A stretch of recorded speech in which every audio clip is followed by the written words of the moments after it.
शुक्लांबरधरं विष्णुं शशिवर्णं चतुर्भुजं प्रसन्नवदनं ध्यायेत् सर्वविघ्नोपशान्तये अगजाननपद्मार्कं गजाननमहर्निशम् अनेकदं तं भक्तानां एकदन्तमुपास्महे वागीशाद्यास्तु सर्वार्थानामुपक्रमे यन्नत्वा कृतकृत्याश्रुस्तन्नमामि गजाननं शारदा शारदां भोजवदना वदनाम्बुजे सर्वदा सर्वदास्माकं सन्निधिं क्रियात् गुरुर्ब्रह्मा गुरुर्विष्णुः गुरुर्देवो महेश्वरः गुरुः साक्षात् परं ब्रह्म तस्मै श्रीगुरवे नमः। सप्तमी विभक्त्यर्थ विचारम्। अधिकरण शक्तिमान् सप्तम्यर्थः। अधिकरण सप्तम्याः अधिकरणत्व शक्तिमान् अर्थः। सूत्रं सप्तम्यधिकरणे च इति सूत्रात्। सप्तम्यधिकरणे च अने सूत्रं చేత అధికరణార్థంలో సప్తమి చెప్తున్నాడు కాబట్టి సప్తమికి అర్థం ఏంటి అంటే అధికరణ శక్తిమాన్, ఆ అధికరణత్వ శక్తిమాన్, అధికరణత్వ శక్తి కలిగినది. మొట్టమొదటి వీటన్నిటిలో కూడా మనకి అదే విధంగా రాస్తున్నారు అర్థం రాసినప్పుడు. తర్వాత ఆ శక్తిని గురించి వివరిస్తున్నారు. సాచ శక్తి కర్తృకర్మ ద్వారా క్రియాశ్రయ నిష్ఠ. ఈ అధికరణ శక్తి, అధికరణత్వ శక్తి దేని యందుంటుంది అంటే కర్తృకర్మ ద్వారా క్రియాశ్రయ నిష్ఠ. కర్తృకర్మల ద్వారా క్రియకి ఏదైతే ఆశ్రయం అయిందో దాని యందు ఈ అధికరణత్వ శక్తి ఉంటుంది. అంటే స్థాల్యాం పచతి అన్నప్పుడు ఏమవుతుంది? స్థాల్యాం తండులం పచతి. వండేటువంటి వ్యక్తి మాతా పచతి అన్నాం అనుకోండి, తల్లి వండుతోంది, పచతి. కర్తలో విక్లిచ్చనుకూల వ్యాపారం ఉన్నది. ఆ విక్లేదనము అంటే ఉడకడం, ఉడకడం అనేది బియ్యంలో ఉంటుంది. బియ్యం ఇక్కడ కర్మ. అయితే బియ్యం ఎక్కడున్నాయి? గిన్నెలో ఉన్నాయి. అంచేత అది ఉడకడానికి ఆధారమైనటువంటిది గిన్నె అన్నమాట. కర్మలో ఉన్న క్రియ, కర్మలో ప్రతి కారకంలో కూడా క్రియాజనకత్వం కారకత్వం అని చెప్పారు. కాబట్టి ఏది మనం కారకంగా తీసుకున్నామో దాంట్లో కూడా క్రియ ఉంటుంది. అంచేత ఏమైంది? ఈ ఉడకడం అనేటువంటి క్రియ కలిగినటువంటి తండులములకు ఆధారమైనది గిన్నె. అంచేత కర్తృకర్మ ద్వారా అని అందుకు అన్నారు. కర్మలో ఎందుకంటే సాక్షాత్తుగా క్రియాశ్రయము అంటే కర్తే అవుతాడు కానీ ఇంకెవరు అవడం వీర్లేదు. అందుచేత లకారాలు చేసినప్పుడు కూడా కర్తర్థక లకారము కర్మార్థక లకారమే చేస్తాం, కానీ మిగతా కరణార్థంలోనూ సంప్రదానార్థంలోనూ లకారాలు లట్టు లిట్టు అటువంటివి రావు. కేవలము కర్తర్థంలోనూ కర్మార్థంలోనూ లేదా భావార్థంలోనూ లకారాలు చెప్పబడ్డాయి. అందుచేత ఇక్కడ సాక్షాత్ క్రియాశ్రయం ఎప్పుడూ కర్తే అవుతుంది, క్రియాజన్య ఫలాశ్రయం కర్మ అవుతుంది. అయితే కారకత్వం అనేది క్రియాజనకత్వం ఉండి తీరాలి కాబట్టి కర్మలో ఉన్న క్రియ ఏమిటి? ఇక్కడ ఉడకడం అనే క్రియ. దానికి ఆశ్రయం కర్మ ద్వారా, కర్మనిష్ట క్రియాశ్రయ ద్వారా ఈ గిన్నె ఆధారం అవుతుంది అన్నమాట. ఎందుకంటే దానికి అది ఉడకాలి అంటే దానికి ఆధారం గిన్నె ఉండాలి. అందుచేత ఏం చెబుతున్నారు ఇక్కడ? సాచ శక్తి అంటే ఈ అధికరణత్వ శక్తి కర్తృకర్మ ద్వారా క్రియాశ్రయ నిష్ఠ అంటే కర్తృనిష్టమైన క్రియాశ్రయము ఏదైతే ఉందో దాని యందు ఉంటుంది. లేదా కర్మ ద్వారా కర్మనిష్టమైనటువంటి క్రియ ఏదైతే ఉందో దానికి ఆశ్రయమైనటువంటి దాంట్లో ఉంటుంది. ఇప్పుడు తండులం పచతి అనే చోట కర్మనిష్టమైన క్రియకు ఆశ్రయం అవుతోంది గిన్నె. కాబట్టి గిన్నె యందు ఆ అధికరణత్వ శక్తి ఉంటుంది. ఇంకొక చోట ఎక్కడైనా మనం గృహే వసతి, ఆసనే ఉపవిశతి అని అన్నాం అనుకోండి. అక్కడ కర్తృనిష్ట క్రియ, ఉపవేశన క్రియ. ఆ ఉపవేశన క్రియ కర్తృనిష్టమైన ఉపవేశన క్రియకి ఆశ్రయమైనటువంటిది ఆసనము, గృహము. ఆ విధంగా ఆ గృహమునందు లేదా ఆసనమునందు అధికరణత్వ శక్తి ఉంటుందన్నమాట. ఆధారో అధికరణమిది సూత్రబలాత్ ఇత్యన్యత్ర నిరూపితం. అలాగే ఆధారో అధికరణం అనే సూత్రం ఏం చెబుతోంది? ఆధారము అధికరణము. ఆధారము అంటే ఆశ్రయము, దానికి ఆశ్రయం అవడం.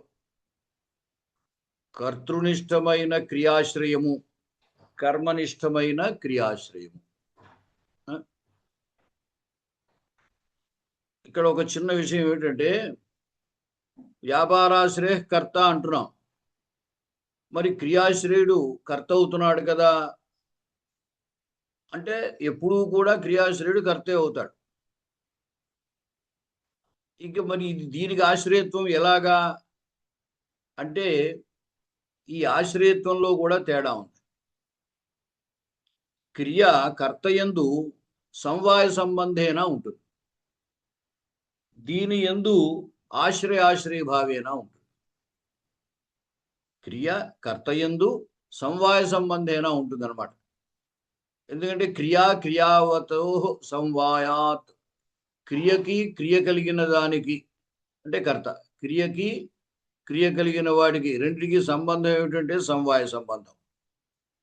ఈ ఉపవేశనం అనే క్రియ కర్తలో సమవాయ సంబంధేన ఉంటుంది. ఈ పీఠ ఆసనంలో ఆశ్రయ భావ సంబంధేన ఉంటుందన్నమాట. రెండింటికి తేడా. అంచేతే కర్తృకర్మ ద్వారా క్రియాశ్రయ నిష్ఠ అంటే కర్త కర్మ వాటి ద్వారా క్రియకు ఆశ్రయమైందనమాట. వాటి ద్వారా అంటే కర్తృనిష్టమైన క్రియకి ఆశ్రయం అవడం, అలాగే కర్మనిష్టమైన క్రియకి ఆశ్రయం అవడం. అలా ఆశ్రయమైనటువంటి దానికి ఆధారం అధికరణము అని అర్థం. అంచేది అధికరణ శక్తి అటువంటి దాంట్లో ఉంటుంది. తదుక్తం హరిణా వాక్యపదీయంలో భర్తృహరి చెప్పింది ఉదాహరిస్తున్నారు. కర్తృకర్మ వ్యవహిత సాక్షాత్ ధారయత్ క్రియాం ఉపకుర్వత్ క్రియాసిద్ధౌ శాస్త్రే అధికరణం స్మృతం. కర్తృకర్మ వ్యవహితాం అసాక్షాత్ ధారయత్ క్రియాం ఉపకుర్వత్ క్రియాసిద్ధౌ శాస్త్రే అధికరణం మతం. అధికరణము అంటే ఇక్కడ వివరణ ఇస్తున్నారు. ఉపకుర్వత్ క్రియాసిద్ధౌ అది అంటే క్రియాసిద్ధికి ఉపకరించేది. ఆసనే ఉపవిశతి అంటే కూర్చోవడానికి కుర్చీ లేకపోతే కూర్చున్నాడు అనడానికి కుదరదు కదా.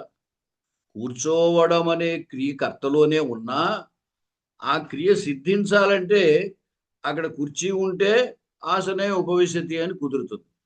కూర్చోవడానికి కుర్చీయే లేకపోతే ఉపవిశతి అనడం ఎలా కుదురుతుంది?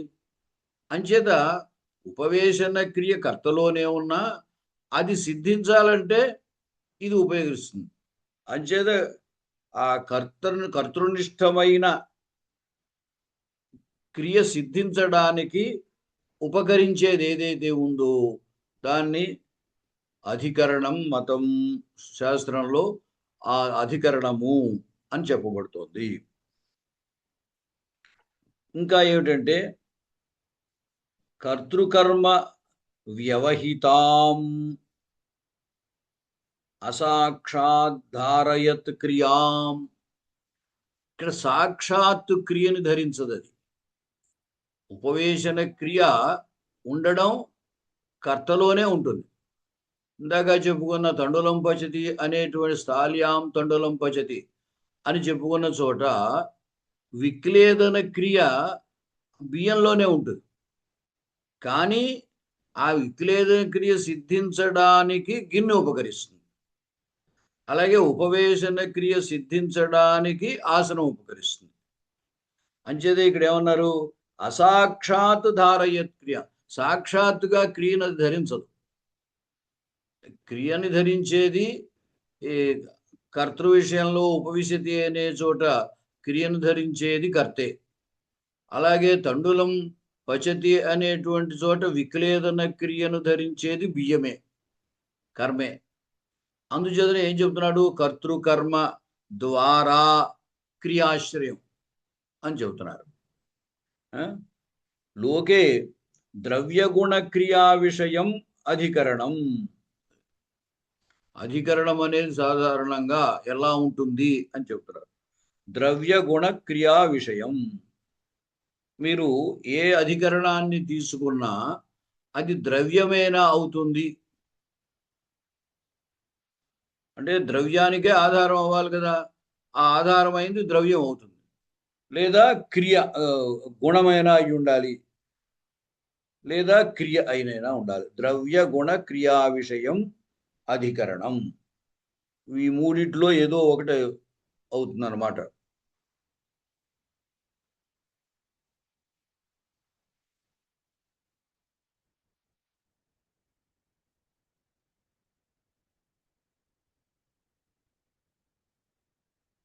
ద్రవ్య అత్ర శాస్త్రే కారకాధికాతు క్రియా విషయమేవా.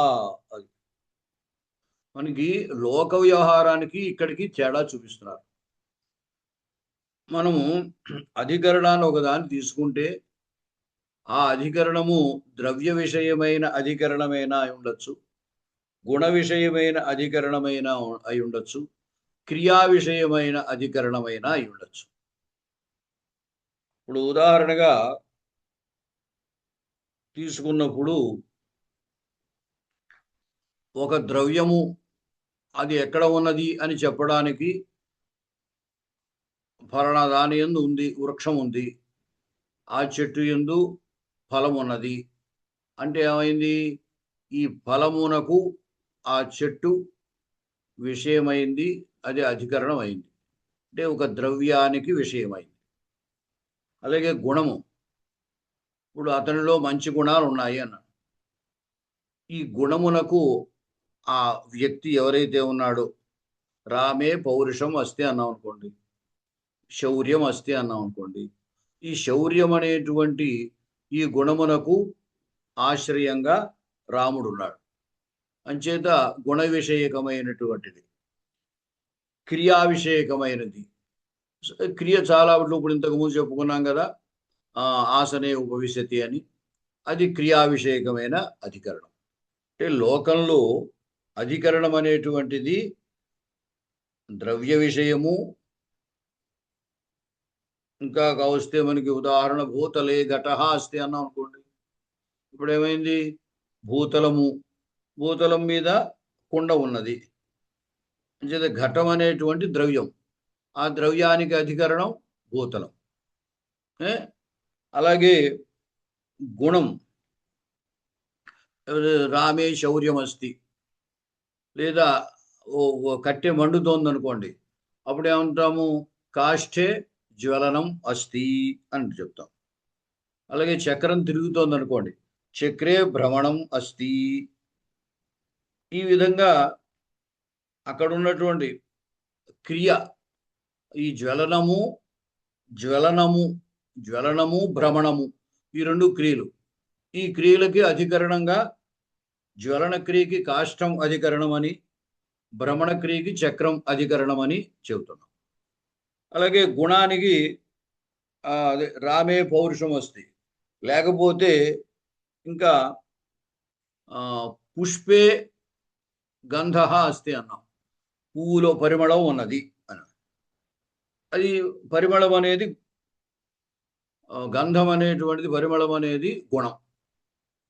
అలాగే తత్ర గంధవతి పృథివీ అని చెబుతుంటారు తర్కంలో మొట్టమొదట్లో.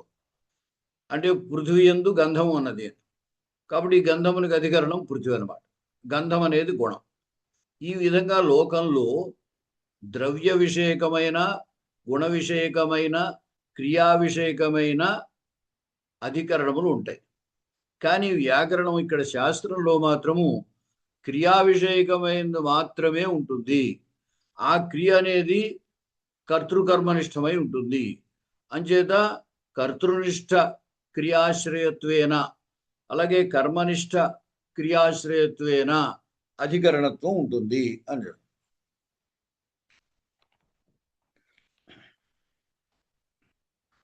తర్వాత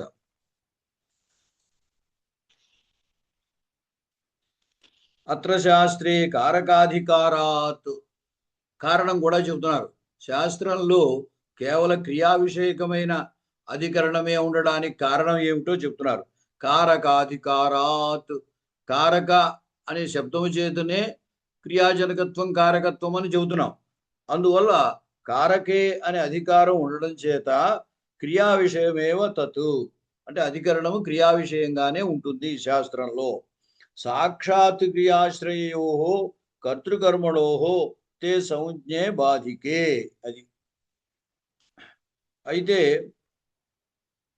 మరి సాక్షాత్తుగా క్రియ ఉండేది కర్తృకర్మల్లో కదా అని. కర్తృకర్మల్లో కదా అంటే కర్తృనిష్టమైన క్రియాజన్య ఫలాశ్రయత్వేన కర్మ కూడా క్రియాశ్రయం అవుతుంది అనమాట పరంపరయ. అందువల్ల ఏమవుతుంది, క్రియ కర్తృకర్మల్లోనే ఉంటుంది కదా, అటువంటప్పుడు వాటికి అధికరణ సంజ్ఞ ఎందుకు రాదు అంటే బాధ. సాక్షాత్ క్రియాశ్రయమైన చోట కర్తృకర్మ సంజ్ఞల చేత అధికరణ సంజ్ఞకి బాధ, అంటే అధికరణ సంజ్ఞని బాధించి కర్తృకర్మల సంజ్ఞలు వస్తాయి. అంటే మనం ఇంతకు ముందే చెప్పుకున్నాము, వ్యాపారాశ్రయకర్త అని చెబుతున్నాం కదా. అటువంటిప్పుడు వ్యాపారాశ్రయమైనటువంటి కర్తకి అధికరణ సంజ్ఞ ఎందుకు రాదు? ఎందుకంటే పైన ఏం చెబుతున్నాము, కర్తృకర్మ ద్వారా క్రియాశ్రయ నిష్ఠ అధికరణత్వ శక్తి అని చెబుతున్నాం. కాబట్టి వ్యాపారాశ్రయమైన కర్తకే అధికరణత్వ సంజ్ఞ శక్తి ఉండి అధికరణ సంజ్ఞ ఎందుకు రాదు అంటే, ఆ అధికరణ సంజ్ఞని సాక్షాత్తు క్రియాశ్రయమైనటువంటి కర్తృకర్మల విషయంలో ఆ అధికరణ సంజ్ఞను బాధించి ఈ కర్తృ సంజ్ఞ కర్మ సంజ్ఞ వస్తాయి. అది అంటే సాక్షాత్ క్రియాశ్రయయో కర్తృకర్మణో తే సంజ్ఞే బాధికే. ఆ సంజ్ఞలు అంటే కర్తృ సంజ్ఞ కర్మ సంజ్ఞ అధికరణ సంజ్ఞకు బాధకములు అని అర్థం. అతః తదవ్యవహితాం ఇది. అంచేతే కర్తృకర్మ వ్యవహితాం అసాక్షాద్ధారయత్ క్రియాం, అంటే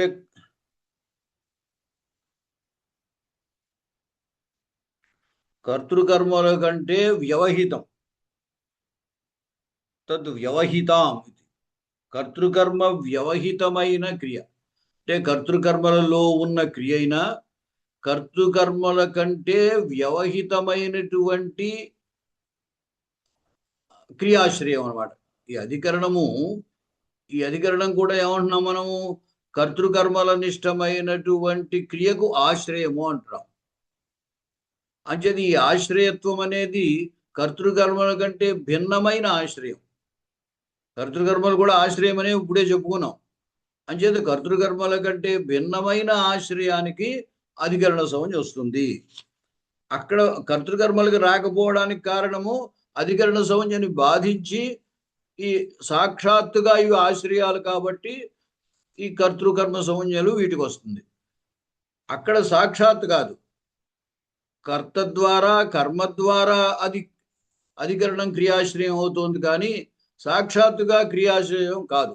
అంటే ఉపవేశన క్రియ కుర్చీలో లేదు, ఉపవేశన క్రియ కూర్చునేటువంటి వ్యక్తిలోనే ఉంది, కానీ క్రియాసిద్ధికి ఉపకరిస్తోంది అంతవరకునే. అందువల్ల ఆశ్రయం అవుతోంది అని చెప్పారు. యద్యపి కాలః సాక్షాత్ క్రియాధారः తథాపి కారకాధికారే తరతమయోగో నాస్తితి పరంపరయా క్రియాధారస్య విగ్రహణం. అంటే కాలం అన్నిటికీ ఆధారం కదా. మొత్తం సమస్తమైనటువంటి దానికి ద్రవ్యమైన గుణమైన క్రియ అయినా ఏదైనా అన్నిటికీ కాలం ఆధారం కదా. యద్యపి కాలః సాక్షాత్ క్రియాధార, క్రియకి సాక్షాత్, ఎందుకంటే వర్తమాన క్రియ, భూతకాల క్రియ, భవిష్యత్ కాల క్రియ అని చెప్పుకుంటున్నాం కదా. అంచేత సర్వత్రా కూడా కాలము క్రియకి ఆధారం కాబట్టి యద్యపి ఆధార తథాపి అయినప్పటికీ కారకాధికారే తరతమయోగో నాస్తితి, అంటే ఏది ఎక్కువగా ఆధారం అనేటువంటి ఇక్కడ భేదం లేదు, తరతమ భేదం లేదంటూనే కదా.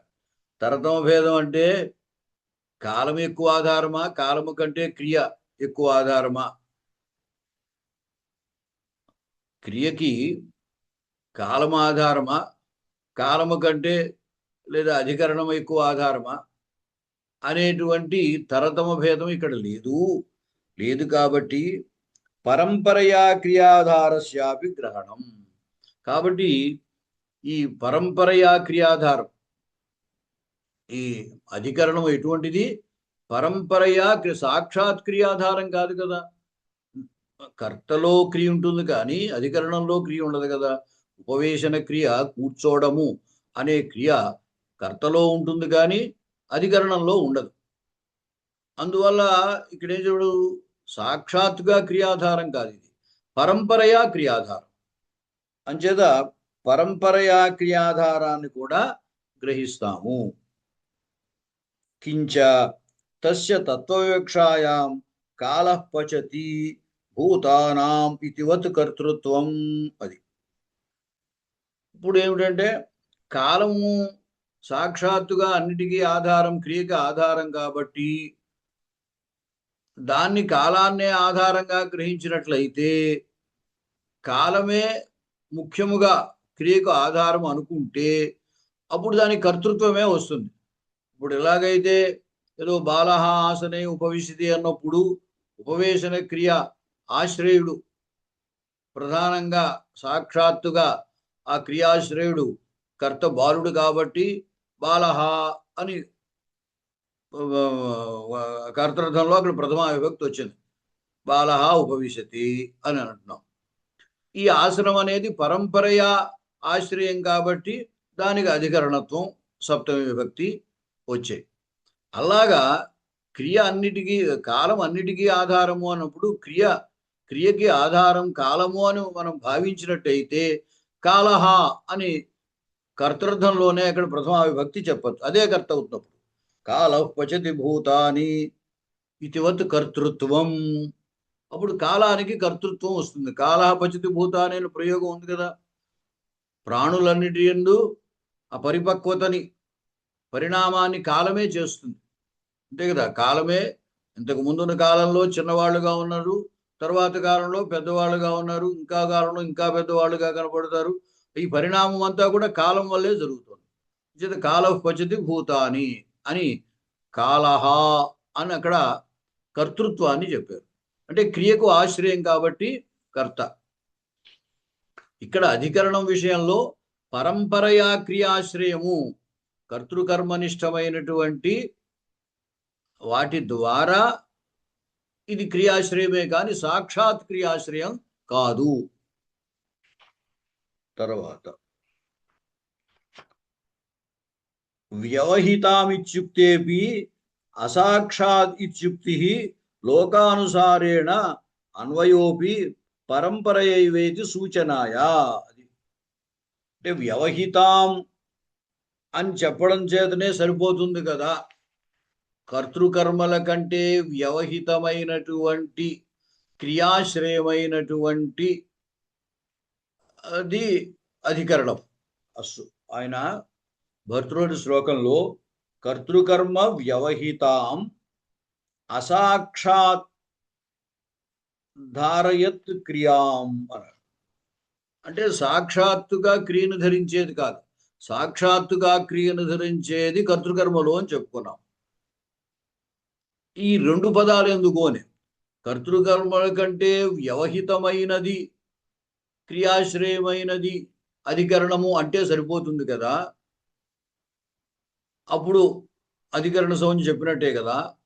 మళ్ళీ అసాక్షాద్ధారయత్ క్రియాం అనే మాట ఎందుకు అంటే చెబుతున్నారు, లోకానుసారేణ అన్వయోపి పరంపరయా వా ఇది సూచనాయ.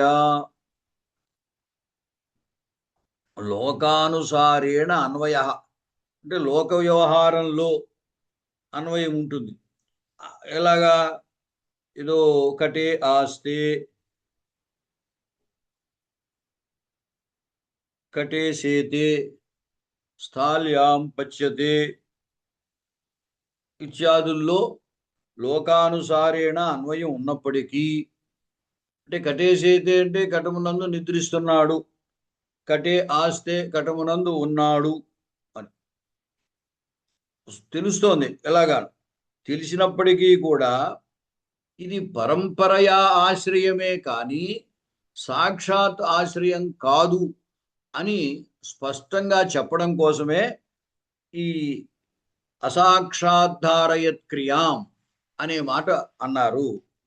కటే ఆస్తే స్థాల్యాం పచతి ఇత్యాదౌ అధృతే కర్తృకర్మణి క్రియాం న సంపాదయతః ఇది అధికరణం క్రియాధారం ఉపకుర్వత్ తత్స్థాం క్రియాం ఉపకరోతి ఇత్యర్థ ఇది హేలారాజః. అంటే ఇంకా దాని యొక్క వివరణ ఇస్తున్నారు. ఏమిటంటే, కటే ఆస్తే స్థాల్యాం పచతి ఇత్యాదౌ అధృతే కర్తృక అంటే కర్తృకర్మలు ఇవి తీసుకోపోయినప్పటికీ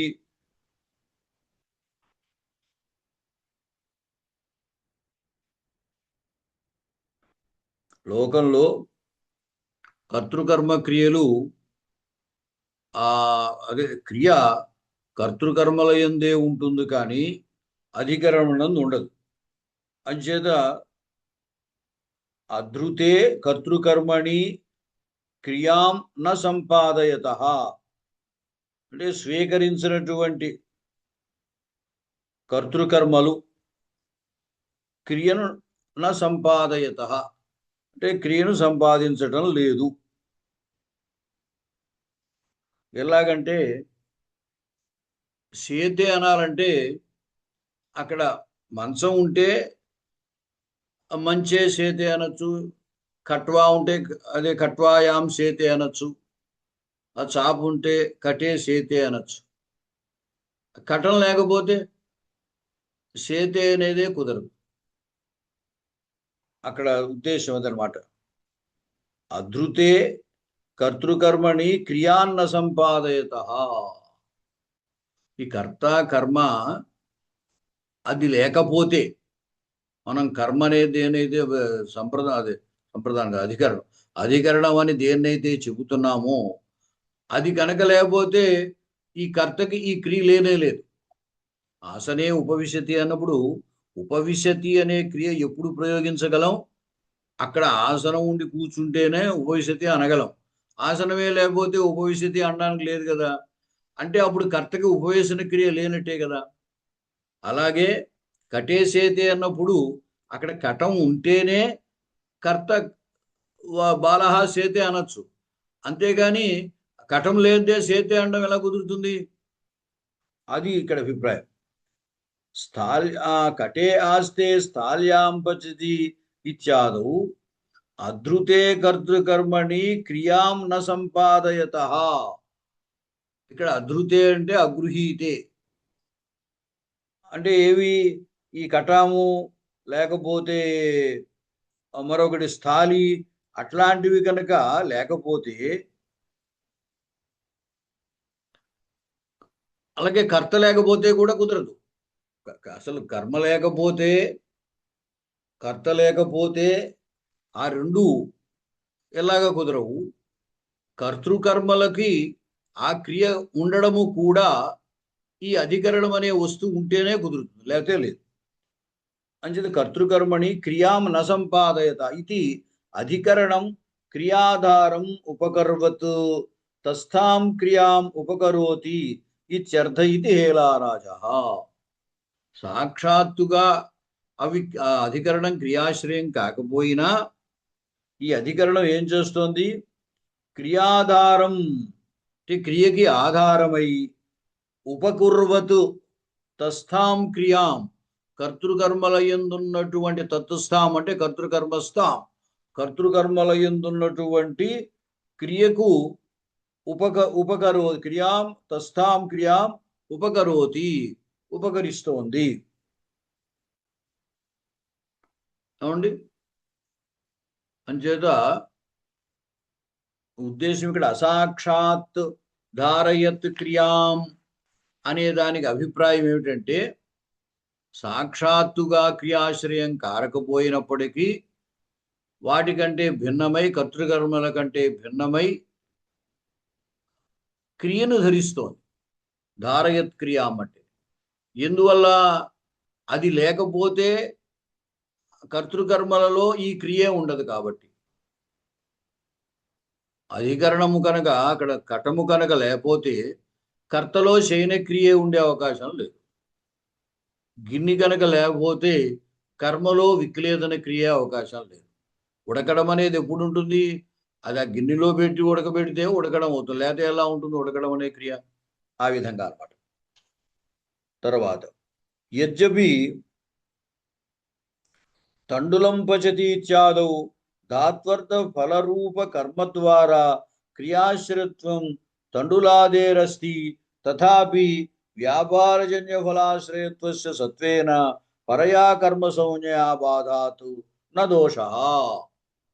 అది ఇప్పుడు ఎలాగైతే మనము వ్యాపారాశ్రయుడు కర్త అంటున్నామో, వ్యాపారజన్య ఫలాశ్రయత్వేన తండులము కర్మ అవుతుంది, ద్వితీయ తండులం పచతి అని రూపం అవుతుంది అని చెప్తున్నాం. ఇక్కడ ఫలాశ్రయము అంటే ఏమిటి? క్రియాజన్య ఫలాశ్రయం అంటే ఆయన చేసినటువంటి క్రియ, కర్తృనిష్టమైన క్రియాజన్య ఫలాశ్రయము అని కదా. అంటే ధాత్వర్థ ఫలరూప కర్మ ద్వారా క్రియాశ్రయత్వం, ఫలరూప కర్మ ద్వారా ఇదేమవుతుంది? క్రియాశ్రయత్వం, తండులానికి కూడా క్రియాశ్రయత్వం వస్తుంది కదా. అందువల్ల తండులానికి మాత్రము అధికరణత్వ సంజ్ఞ ఎందుకు రాదు? ఇంతకుముందే ఒకసారి అనుకున్నాం మనం. కర్తృకర్మ సంజ్ఞలు అధికరణ సంజ్ఞని బాధించి కర్తృకర్మ సంజ్ఞలు వస్తాయి. సాక్షాత్ క్రియాశ్రయము ఫలాశ్రయమైనటువంటి కర్తృకర్మలకి ఆ సంజ్ఞలు ఎలా వస్తాయి? అధికరణ సంజ్ఞని బాధించి వస్తాయి. అదే చెబుతున్నాడు ఇక్కడ. తండులాదే రస్తి తథాపి వ్యాపారజన్య ఫలాశ్రయత్వస్య సత్వేన. వ్యాపారజన్య ఫలాశ్రయత్వం ఉంటే కర్మత్వం, కర్తృకర్మ ద్వారా క్రియాశ్రయత్వం ఉంటే అధికరణత్వం. కాబట్టి దాన్ని ఇది బాధిస్తోంది అనమాట. అది పరంపరయా ఆశ్రయత్వం, ఇది సాక్షాత్ ఆశ్రయత్వం. వ్యాపారజన్య ఫలాశ్రయత్వం అనేది సాక్షాత్తు తండులానికి ఉన్నది. తండులానికి క్రియాశ్రయం ఎలాగా? అధికరణ సంజ్ఞ చెప్పినప్పుడు ఎలాగా? కర్తృకర్మ ద్వారా తన్నిష్ట క్రియాశ్రయం అధికరణం. అంచేత పరంపరయా ఆశ్రయం అయ్యేటువంటిది అధికరణము, సాక్షాత్ ఆశ్రయం అయ్యేటువంటివి కర్త కర్మ. అందువల్ల సాక్షాత్ ఆశ్రయమైనటువంటి కర్తృకర్మ సంజ్ఞలే వీటికి వస్తాయి. ఫలస్య స్వభిన్న క్రియాశ్రయత్వాభావేన తండులస్య సుతరాం తదాశ్రయత్వాభావాచ్చ. అది ఇంకొకడు కూడా ఏం చెబుతున్నాడంటే, ఫలస్య స్వభిన్న క్రియాశ్రయత్వాభావేన, ఫలమైనటువంటి అంటే ఇక్కడ విక్లిత్తి ఫలం అని చెబుతున్నాం. ఆ విక్లిత్తి అనేదే తండులంలో ఉంటుంది, అంతేగాని తద్భిన్నమైన క్రియకు అది ఆశ్రయం కాదు. స్వభిన్న క్రియాశ్రయత్వాభావేన తనకంటే భిన్నమైనటువంటి క్రియకు అది ఆశ్రయం కాదు. అందువల్ల సుతరాం తండులస్య సుతరాం తదాశ్రయత్వాభావాత్ అంటే మనము సాధారణంగా చెప్పినప్పుడు అర్థం ఏం చెప్తామంటే పచతి అన్నప్పుడు విక్లిత్యనుకూల వ్యాపార అని చెప్తాం. అంటే విక్లిత్తికి అనుకూలమైన వ్యాపారం. ఆ వ్యాపారము పచతి ఎవడు వండుతున్నాడో వాడి ఎందే ఉంటుంది, తండ్రులను ఉండదు. కర్మనిష్టమైన వ్యాపారం ఏమిటి అంటే కర్మనిష్టమైనది విక్లేదన క్రియ. ఉడకడం కూడా ఓ క్రియ కదా. ఆ ఉడకడం అనే క్రియ ఆయన చేసినటువంటి ఏదో స్టవ్ వెలిగించడం, కుక్కర్ పెట్టడం, నీళ్లు పోయడం ఇట్లాంటివన్నీ పచతి వండడం. ఆ విక్లేదన క్రియకు అనుకూలమైన క్రియ కర్తలో ఉంటుంది, ఈ ఉడకడం అనే క్రియ కర్మలో ఉంటుంది. అందువల్ల ఈ ఫలం అనేది ఉడకడం అనేది తదాశ్రయం తండులం, కాబట్టి దానికి కర్మత్వం వచ్చింది. కాబట్టి విక్లేదన క్రియ కాకుండా ఇతరమైన క్రియకు అది ఆశ్రయం కాదు.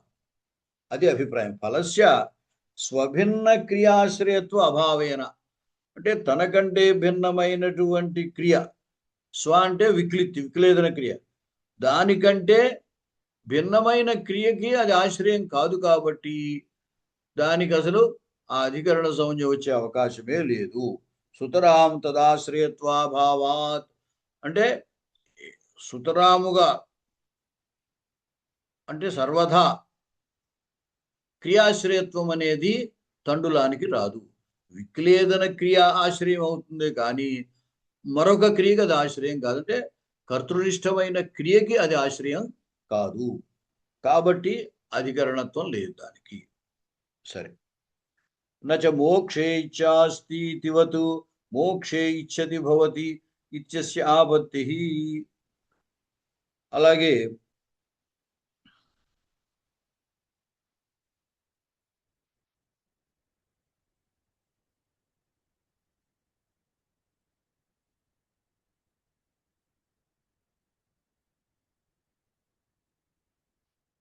మోక్షే ఇచ్ఛాస్తి అన్నట్టుగా మోక్షే ఇచ్చతి మోక్షే భవతి అనే ప్రయోగం ఉంటుందా అని. అంటే ఏంటి? మోక్షే ఇచ్ఛాస్తి అన్నప్పుడు మనకి ఎదురొస్తోంది అధికరణములు ఆధారములు 3 రకాలుగా ఉంటాయి. ఔపశ్లేషికము, అభివ్యాపకము, వైషయికము అని. ఔపశ్లేషికము, అభివ్యాపకము, వైషయికము అంటే ఏమిటంటే ఆసనే ఉపవిశతి, కటే శేతే అన్నప్పుడు ఈ ఆసనము, కటము ఔపశ్లేషికమైన ఆధారాలు. అంటే ఉపశ్లేష కలయిక. అక్కడ కలయిక మనకి తెలుస్తుంది. అంటే చాప మీద కూర్చున్నవాడు అంటే ఆధారము ఆధేయం, వారి ఉభయుల యొక్క కలయిక మనం చూడగలం. అలాగే ఆసనే ఉపవిశతి అన్నప్పుడు కుర్చీలో కూర్చున్నవాడు, వాళ్ళిద్దరి యొక్క కలయిక మనకి తెలుస్తోంది. అంచేత ఈ ఆసనము, కటము వీటిని భూతలే ఘటః అస్తి అంటే నేల, కుండ ఆ రెండింటి యొక్క కలయిక కనపడుతోంది. కాబట్టి ఇటువంటి వాటిని ఔపశ్లేషిక అధికరణములు అని అంటారు. అదే ఆధారములు అనండి, ఆధారమే అధికరణం. రెండవది వైషయికమైనటువంటి అధికరణం. మోక్షమునందు ఇచ్చ కలదు అన్నాం అనుకోండి. మోక్షం అంటే ఏమిటో ఎదురుగుండా ఏమీ కనపడదు. అలాగే ఇచ్చ అంటే కోరిక, అది కూడా ఎదురుగుండా ఏమీ కలదు. రెండు కూడా అమూర్త పదార్థాలు, బుద్ధిలో తెలిసేవే కానీ సాక్షాత్తు ప్రత్యక్షంగా చూడటానికి కుదిరేవి కాదు. అంచేది ఇక్కడ మోక్షే ఇచ్ఛాస్తి అంటే అర్థం ఏంటి? మోక్ష విషయకమైన ఇచ్చ కలదు అని. ఇచ్చ అంటే కోరిక, ఈ కోరిక దేన్ని ఆశ్రయించుకుని ఉంది అనమాట? కోరిక అనేది మోక్షమునందు ఉన్నది. అంచేత కర్తలో ఉన్నటువంటి కోరికకు కర్తృనిష్ట క్రియా ద్వారా మోక్షం ఆశ్రయం అవుతుందన్నమాట. ఈ ఆశ్రయం వైషయికమైంది. ఎందుకంటే బుద్ధిలో మోక్షం అంటే ఏదో ఒక అభిప్రాయం మనకు ఉన్నది, దాని యందు ఇచ్చగలిగేది. అందుచేత మోక్షం అనేది ఎదురుగుండా పదార్థం కాదు. అందువల్ల దాన్ని వైషయికమైన ఆధారము అంటారు. అక్కడ సప్తమి విభక్తి వస్తుంది. ఇప్పుడు ఏమంటున్నారంటే ఇక్కడ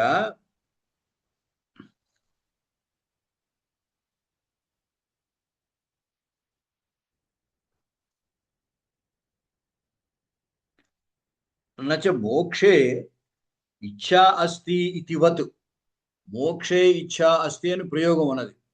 దానిలాగా మోక్షే ఇచ్చతి భవతి అని అనొచ్చా అంటే అనకూడదు అని చెబుతున్నాడు. అంటే మోక్షే ఇచ్చతి భవతి అంటే మరి ఇచ్చతి భవతి అని ఉంది కదా, అస్థి అన్నది కాబట్టి అస్థికి ఇక్కడ భవతి అని రాశారు.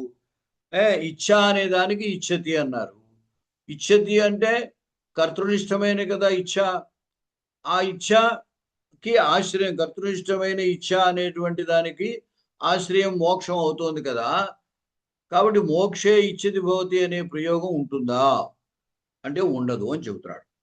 అంతరంగత్వేన పరత్వేన చ కర్మత్వస్యైవ ప్రవృత్తే. అక్కడ ఆ ఇచ్చతి అని తిగంతం ఎప్పుడైతే ప్రయోగిస్తున్నామో ఆ ఇచ్చతి అనేది క్రియ అతనిలో ఉంటుంది. తజ్జన్య ఫలాశ్రయత్వైన మోక్షానికి కర్మత్వమే వస్తుంది. కాబట్టి అంతరంగత్వాత్ అన్నారు. అంటే సాక్షాత్ క్రియాజన్య ఫలాశ్రయత్వం అనేటువంటిది మోక్షానికి వచ్చింది కాబట్టి మోక్షంలో కర్మత్వమే వస్తుంది, కానీ అధికరణత్వం రాదు. ఎందుకంటే రెండింటికి తేడా చెప్పారు. సాక్షాత్తు క్రియాశ్రయత్వము, పరంపరయా క్రియాశ్రయత్వము. కాబట్టి పరంపరయా క్రియాశ్రయత్వేన వచ్చేది అధికరణ సంజ్ఞ, సాక్షాత్ క్రియాశ్రయత్వేన వచ్చేది కర్తృకర్మ సంజ్ఞలు. క్రియాశ్రయత్వేన అంటే క్రియాజన్య ఫలాశ్రయం కూడా తీసుకోండి. కాబట్టి ఇక్కడ మోక్షే ఇచ్ఛా అస్తి అన్నట్టుగా మోక్షే ఇచ్చతి అని ప్రయోగం ఉండదు. మోక్షం ఇచ్చతి అని అనాల్సిందే. మోక్షే ఇచ్ఛా ఇత్యాదౌ ప్రత్యయోపాత్త ఇచ్ఛా ద్వారా అస్తి క్రియాయాం అన్వయస్య వివక్షితత్వేన అధికరణత్వం. అది అక్కడ మోక్షే ఇచ్ఛా అస్తి అన్నట్టు అప్పుడు ఆ ప్రయోగంలో ప్రత్యయ ఉపాత్త ఇచ్ఛా ద్వారా, ప్రత్యయ ఉపాత్త ఇచ్ఛా ద్వారా, ఇప్పుడు ఇచ్ఛా అని, ఈ ఇచ్ఛ అనేటువంటిది కోరిక అనే అర్థాన్ని చెబుతోంది. ప్రత్యయము చేత చెప్పబడినటువంటి ఈ ఇచ్ఛ అనేటువంటి దాని ద్వారా అస్థి క్రియాయాం అన్వయస్య, అస్థి అనేది ఇచ్ఛ, అస్థి అని చెప్తున్నాం కదా, ఇచ్ఛ ఉన్నది అని.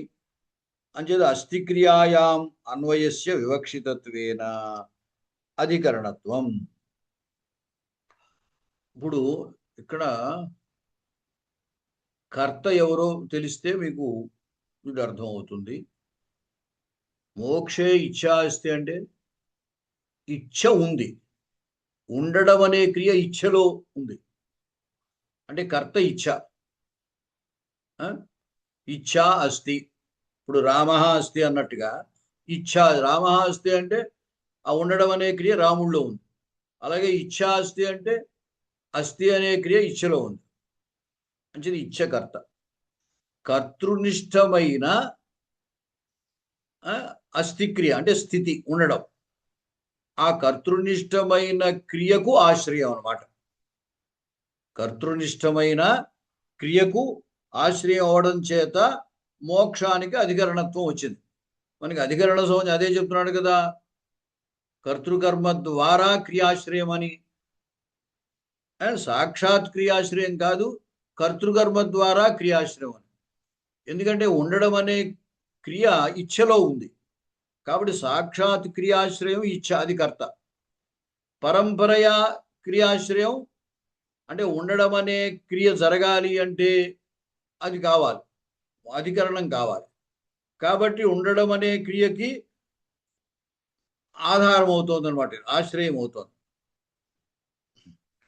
అది ఇక్కడ ఉద్దేశం. ప్రత్యయ ఉపాత్త ఇచ్ఛా ద్వారా అస్థిక్రియాయాం అన్వయస్య వివక్షితత్వేన. అందువల్ల అధికరణత్వం మోక్షానికి వచ్చింది.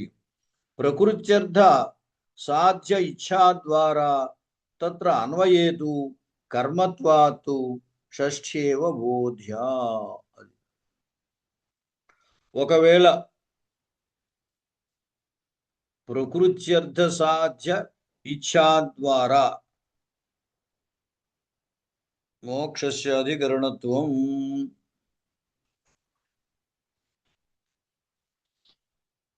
ఇప్పుడు ఇచ్ఛా అనేది కృదంతం. మనము ఇచ్ఛా అన్నప్పుడు ఏమైందంటే ఇషధాతువు మీద ఆ అనేటువంటి ప్రత్యయం వచ్చి స్త్రీలింగంలో టాప్ రావడం వల్ల ఇచ్ఛా అని అయింది. ఎప్పుడైతే ఇచ్ఛా అని కృదంతం అవుతోందో మనము కృదంతంగా గ్రహించినప్పుడు ఏమవుతుందంటే ప్రకృత్యర్థ సాధ్య ఇచ్ఛా ద్వారా ఇషుధాతువు, ఇషుధాతువు మీద ఏదో షా అనే ప్రత్యయం వస్తే ఇచ్ఛా అనేది. ఈ ఇషధాతువుకి అర్థము ఇచ్ఛా అనే అర్థం కదా. కాబట్టి ఈ ఇషధాతువులో ఈ ధాతువు యొక్క అర్థం ఇచ్ఛ ఏదైతే ఉందో ఆ ఇచ్ఛ ద్వారా కనుక మనం అంటే ఆ ఇచ్ఛలో కర్త కర్మ అని వివక్ష చేసినట్టయితే అప్పుడు ఏమవుతుందంటే ఆ ఇచ్ఛలో కర్మ మోక్షం అవుతుంది. మరి కర్తృకర్మణో కృతి అన్నప్పుడు ఏం చెప్పారంటే కృతి ప్రకృత్యర్థ కృదంతం ఉంటుంది, కృత్ప్రత్యయ ప్రకృత్యర్థ క్రియాయా కర్తృకర్మణో షష్ఠీ అని కర్తృకర్మణో కృతి అనే సూత్రానికి అర్థం చెప్పారు. కృత్ప్రకృత్యర్థ క్రియాయా అని అర్థం చెప్పారు అక్కడ. ఇక్కడ ఇచ్ఛ అనేటువంటి చోట కృత్ప్రత్యయ ప్రకృతి ఇషుధాతువు, అంటే ఇషుధాతువు మీద ఈ షా అనే ప్రత్యయము తర్వాత టాపు రావడం జరిగింది. అంటే కృత్ప్రత్యయ ప్రకృతి ఇషుధాతువు, దాని అర్థము ఇచ్ఛ అనే క్రియ, దానిలో కర్మ మోక్షం అవుతుంది. అప్పుడు మోక్షానికి షష్ఠీ విభక్తి వస్తుంది, కర్తృకర్మణో కృతి అనేదాన్ని. అప్పుడు మోక్షస్య ఇచ్ఛా అని ప్రయోగం ఉంటుంది అన్నమాట. అది చెప్తున్నారు అక్కడ.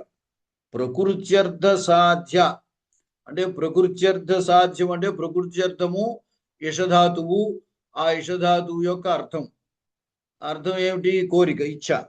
ఆ ఇచ్ఛా ద్వారా తత్ర అన్వయే, ఆ ఇచ్ఛతో కనుక మనము ఆ క్రియ ద్వారా మోక్షానికి అన్వయించినట్టయితే అది ఆ క్రియలో అంటే కోరుకొనడము అనేటువంటి ఆ క్రియలో కర్మ మోక్షం కాబట్టి కర్మత్వాత్ షష్ఠేవ బోధ్య, మోక్షం కర్మ కాబట్టి షష్ఠే వస్తుంది అని.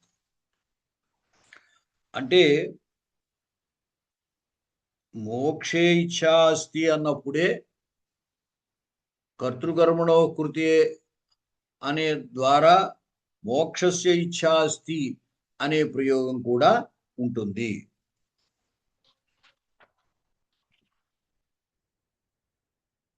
అధికరణస్య త్రైవిధ్యం. అధికరణం 3 రకాలు, ఇందాక అనుకున్నాం కదా, చెప్తున్నారు. అధికరణం త్రిధా.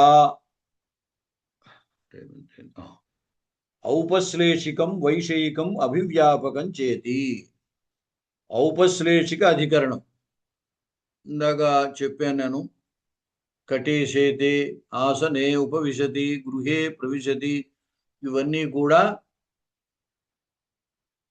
ఔపశ్లేషికమైన అధికరణములు. వైషయికము అంటే మనకి ఆధారము ఆధేయము రెండూ కూడా స్వరూపాలు కనపడవు.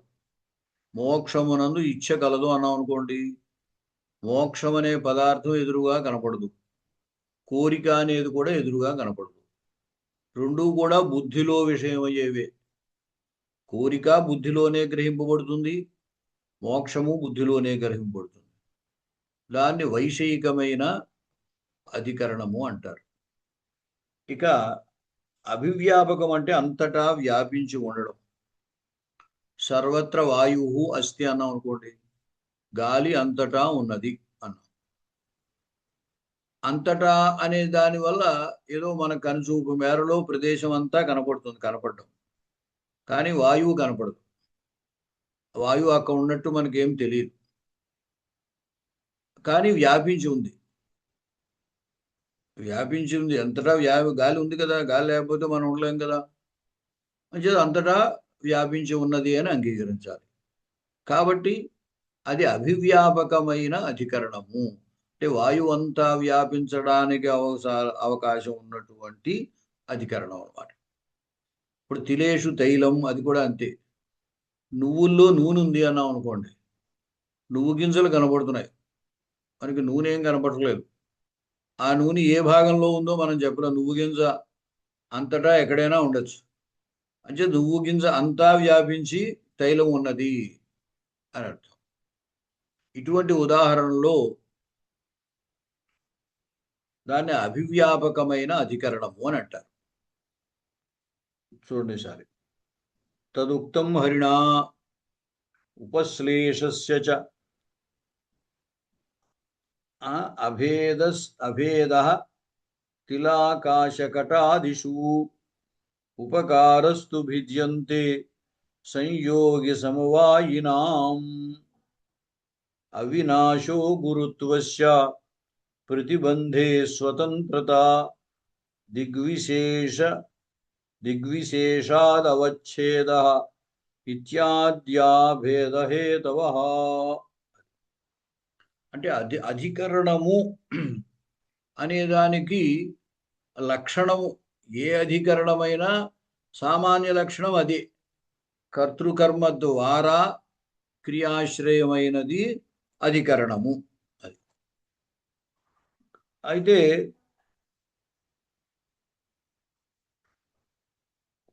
మనకి మూడు రకాలుగా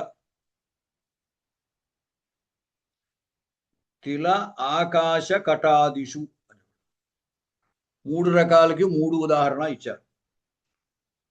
తిల అనేది అభివ్యాపకానికి అధికరణం, ఆకాశము అనేది వైషయికానికి అధికరణం,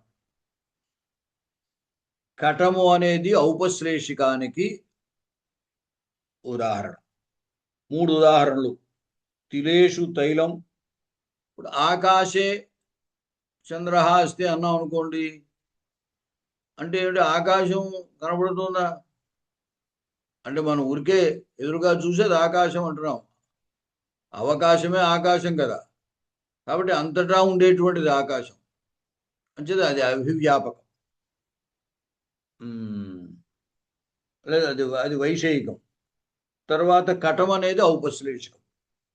ఆ విధంగా మూడిటికి మూడు ఉదాహరణలుగా దాన్ని చూపించారన్నమాట.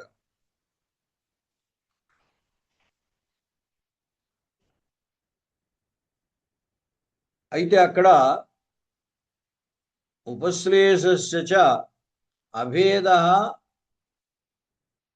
తిల ఆకాశ కటాదిషు ఉపకారస్తు భిద్యంతే. అంటే కర్తృనిష్టమైన లేదా కర్మనిష్టమైన క్రియకు ఉపకారం చేస్తుంది అధికరణం, అంతే కదా. ఉపవిశతి అంటే ఆ ఉపవేశ క్రియని అంటే అసాక్షాద్ధారయత్ క్రియాం అని అందుకన్నారు. ఉపవేశన క్రియ జరగాలి అంటే అక్కడ కుర్చీ ఉండాలి, శయన క్రియ జరగాలి అంటే అక్కడ కటం ఉండాలి. కాబట్టి కర్తృకర్మనిష్టమైన ఆ క్రియ సిద్ధించడానికి ఉపకరించేటువంటిది అధికరణము అని చెప్పడం జరిగింది. అంచేత ఉపకారస్తు భిద్యంతే సంయోగి సమవాయినాం భిద్యంతే. కొన్ని చోట్ల సంయోగ సంబంధేన ఉంటుంది, కొన్ని చోట్ల సమవాయ సంబంధేన ఉంటుంది. మనము కటేసేతే అన్నప్పుడు ఆ కటము నిద్రించే వ్యక్తి వాళ్ళిద్దరికీ సంయోగ సంబంధం అని కనబడుతోంది. అయిపోయిందండి. ఇంకొక కటే అయిపోయింది. ఇంకా మాకు ఆ అంశం పూర్తి చేయండి గురుగారు. కాబట్టి ఔపశ్లేషక అభివ్యాపిక వైషయికేషు మూడిట్లోనూ కూడా ఈ సంబంధం ఉండవలసిందే. అయితే ఆ సంబంధము సంయోగమా సమవాయమా అనేది వేరు. ఎందుకంటే మోక్ష ఇచ్ఛాస్తి అన్నాం అనుకోండి, అక్కడ సంబంధం ఉన్నది కానీ ఎదురుగా కనపడలేదు. అందువల్ల అక్కడ ఏమంటారంటే విషయ విషయి, విషయ విషయిణో సమవాయాత్ అన్నారు. గుణగుణి, జాతి వ్యక్తి, అవయవ అవయవి, వీటన్నిటికీ సమవాయ సంబంధం. కాబట్టి అక్కడ సమవాయ సంబంధేన మోక్షమునందు ఇచ్చ ఉన్నది అని చెప్పాలన్నమాట. అందుచేత మూడిట్లోనూ సంబంధం ఉన్నప్పటికీ ఆ సంబంధములో ఉన్న భేదం వల్ల మూడు రకాలు అని చెప్పవలసి వచ్చింది. ఔపశ్లేషిక అభివ్యాపక వైశీకేషు త్రిష్వపి ఉపశ్లేష అస్త్యేవా. ఉపశ్లేష అంటే సంబంధ, కలయిక. అది తద్భేదాత్తు త్రిత్వేన వ్యవహార. సంబంధంలో ఉన్న భేదాన్ని బట్టి మూడు రకాల అధికరణములని చెబుతున్నాము. కటే ఆస్తే ఇత్యాదు సంయోగిని ఆధారే కతిపయ అవయవ వ్యాప్త్యైవ సంబంధ. అంతే కదా, చాప మీద కూర్చున్నాడంటే మొత్తం చాపంతా ఆవరించి ఉండడు కదా, చాపలో ఒక భాగంలో కూర్చుని ఉంటాడు. కాబట్టి అక్కడ సంయోగం సంబంధం మన ఎదురుగా కనపడుతూనే ఉన్నది. కతిపయ అవయవ వ్యాప్త్యైవ, ఆ సంయోగం అనేది కొంత భాగమే ఉంటుంది, మొత్తం చాపంతా వ్యాపించి ఉండడు కదా. తిరేషు తైలిమిత్యాదు సంవాయిని సమస్త అవయవ వ్యాప్త్య. అక్కడ తిలలయందు నూనెంది అంటే మొత్తం అంతా వ్యాపించి ఉంటుంది. అక్కడ కూడా సంయోగమే కలయిక ఉన్నది. అది మనకి కనపడకపోయినా తిలలందు తైలం ఉన్నట్టుగా తెలుస్తోంది. అక్కడ అంచేతే అక్కడ సంయోగము కాకుండా సంవాయం సంబంధం. సంవాయ అంటే గుణగుణినో సంవాయాత్ అనమాట. కాబట్టి సమస్త అవయవ అది ఆ తైలము తిల అంతా వ్యాపించి ఉంటుంది. అంటే ఏ భాగంలో ఉంటుంది, ఈ భాగంలో లేదు అని చెప్పడానికి లేదు. అంచేత అంతా వ్యాపించి ఉంటుంది కాబట్టి సమస్త అవయవ వ్యాప్త్య. కేశగుణయ ఇత్యత్ర ఆకాశస్య తాత్విక అవయవాభావాత్తు కల్పిత దేశత్వాత్తు వైషయికత్వం. ఆకాశంలో పక్షులు ఎగురుతున్నాయి అంటాం. ఆకాశంలో పక్షులు ఎగురుతున్నాయంటే పక్షులు ఎగరడానికి ఆకాశం ఆధారం అనేగా అర్థం. కానీ ఆధారం ఎలా అవుతున్నది? కల్పితమైనటువంటిది. అంచేత ఏమన్నారు? వైషయికము. బుద్ధిలో మనం ఏం చేస్తున్నాము అంటే ఆకాశాన్ని అధికరణంగా భావిస్తున్నాం, దాని యందు పక్షులు ఉన్నాయి అని చెప్తున్నాం. కల్పిత దేశత్వాత్తు అంచేత కల్పిత దేశం అన్నారు, కల్పింపబడిన దేశం. ఎందుకంటే ఆకాశం అంటే ఊరికే ఎదురుగా మనం చూస్తున్నాం కాబట్టి అది ఆకాశం అనుకుంటున్నాం. కాబట్టి ఆకాశానికి ప్రత్యేకించి ఒక పదార్థ స్వరూపముగా ఎదురుగా చూడటానికి ఉండదు. కాబట్టి కల్పితమైన దేశత్వము దాని యందు అవి ఉన్నాయి అని చెప్తున్నారు కాబట్టి దాన్ని వైషయికము అని అన్నారు. కల్పిత దేశాపేక్షయా చ అత్రాపి ఉక్త్యా అన్యతరః ఉపశ్లేషః. కాబట్టి ఇక్కడ కల్పిత దేశత్వం చెప్పడం చేత దాని యందు పక్షులు ఉన్నాయి అని చెబుతున్నాం కాబట్టి అక్కడ కూడా సంబంధం ఉంటుంది. ఈ విధంగా సంబంధ భేదము చేత అధికరణ భేదం మూడు రకాలు ఉన్నాయి అని చెప్పడం జరిగింది. అది సరే, ఇక్కడితో ఆపేద్దామండి. తర్వాత మిగతాది ఆనక చెబుదాము. ఇంక మళ్ళీ సాయంత్రం కుదరదు ఇవాళ. అంచేత ఆనక 8:30కు ఒకసారి మళ్ళీ కలుద్దాం. ఏమండి? అలాగే మహోదయ. అలాగే సార్. అలాగే గురుగారు. సరే అండి.